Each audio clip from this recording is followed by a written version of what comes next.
Okay, today, what are we gonna make?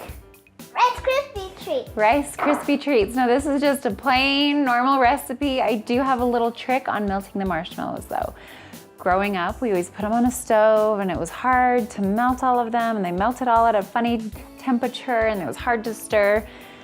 But also when I was a kid, we used to put marshmallows on a plate and stick it in the microwave and watch it blow up a little bit. It would go big. And we would just get a fork and punch it and just like twirl it around on our fork and eat the marshmallows. You could still do that. Add some chocolate to it, make it delicious. But it just got me thinking, why can't I do that for Rice Krispy treats? And I tried it and it worked amazing. Now I've noticed it online everywhere, but I came up with that idea on my own before Pinterest. You need a big bowl and you want to spray the bowl. And make sure it's microwave safe, so don't use a metal bowl. The marshmallows will stick to the bowl if you don't spray it, or it just makes it really hard to get out.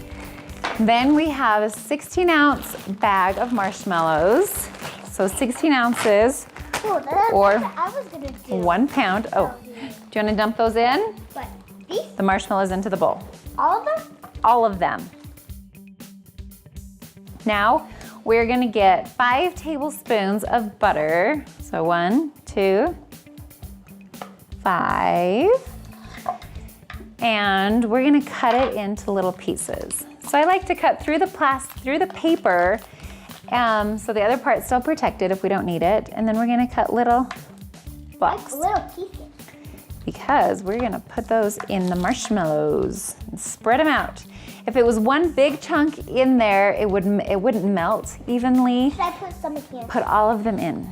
So when they're smaller, it melts them easier instead of one big chunk and it not melting very good.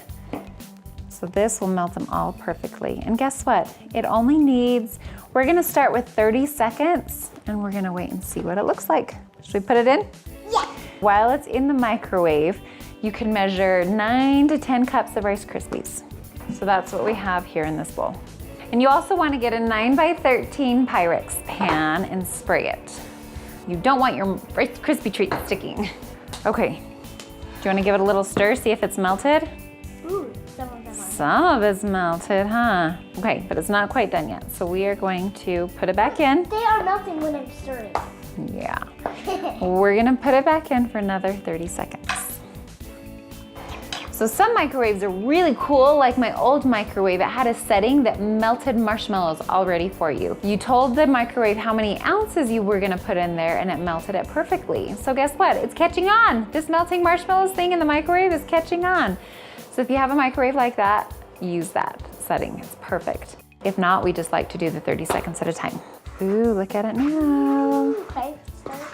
Yes, we're gonna stir it a little bit to melt the butter. Oh. I'll hold it. Now you do have to act fast because it does set up really fast. It's already melted. If you wanted to make this a fun color, now would be the time I can already smell it. to put in some food coloring. So you just drop a few drops of food coloring in here and you could make different colors for different holidays. Like you could do pastel color for Easter. Okay, we gotta stir it, remember? Okay, look, our butter is all, I don't see any more butter. Oh, except for right there. Gotta stir it, stir it, stir it. Then the marshmallows are just kidding. Oh. Now this is a little bit more than the recipe you can find on the Rice Krispy treat website. Like the cream. If you follow that recipe, you're gonna get a pretty thin layer of Rice Krispies. I like to make them kind of thick. Okay, this part you have to stir really fast. This is why you need a big bowl, huh? That's a lot of Rice Krispies. Okay, do you know another trick to Rice Krispy treats? Is I like to get my hands wet.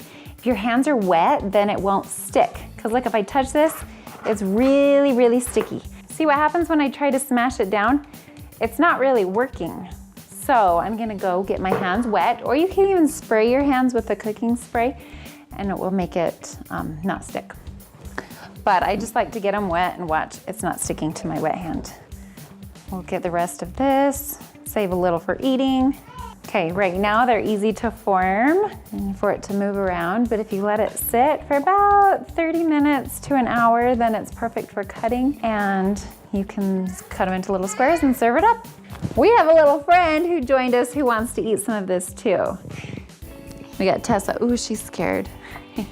Thanks for watching another episode of Half Pint Cooking. Don't forget to subscribe, leave a comment, let us know what you'd like us to make next. Share it with your friends. Bye. That's important to make sure. But what you do need is a big bowl. Whoop.